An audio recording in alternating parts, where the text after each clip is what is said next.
കഴിഞ്ഞ മാർച്ച് മാസം മുതൽ അച്ഛൻ വീടിന് പുറത്തിറങ്ങിയിട്ടുണ്ടായിരുന്നില്ല.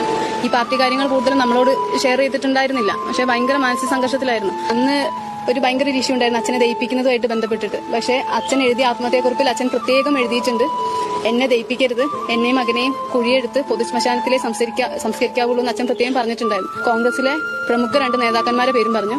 അവര് കുടുംബയോഗം വിളിച്ച് കുടുംബത്തിനെതിരെ വഴിതിരിച്ചുവിടാൻ കോൺഗ്രസ് നേതാക്കന്മാർ തന്നെ പറഞ്ഞു എന്ന് നമ്മളെ കുടുംബം നമ്മളോട് വെളിപ്പെടുത്തിയ കാര്യമാണ്. നേരിട്ട് പോയി എല്ലാവരെയും കണ്ടിട്ടും എല്ലാവരും ആദ്യം നമ്മളോട് അവർ പറഞ്ഞത്, കാരണം ഈ പാർട്ടിനെ പറ്റി നമുക്കറിയാത്തതുകൊണ്ടായിരിക്കും ആദ്യം അവർ ഈ കത്ത് കാണിക്കുന്നതിന് മുന്നേ അവർ വേറെ കഥകളായിരുന്നു നമ്മളോട് പറഞ്ഞുകൊണ്ടിരുന്നത്.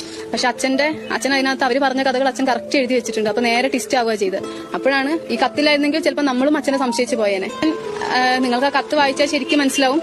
അവരെ ഇപ്പം ഓപ്പോസിറ്റ് നിൽക്കുന്ന ആൾക്കാർ, അച്ഛൻ പറഞ്ഞിരിക്കുന്ന ആൾക്കാരെ കയ്യിൽ സ്വന്തമായിട്ട് ഭൂമിയില്ല, അതുകൊണ്ട് വിജയൻ കൊടുക്കണം എന്നുള്ള രീതിക്കാണ് അച്ഛനെ പറഞ്ഞു പറ്റിച്ചിട്ടാണ് അച്ഛൻ്റെ പേരിലുള്ള സാധനം വെച്ചിരിക്കുന്നത്.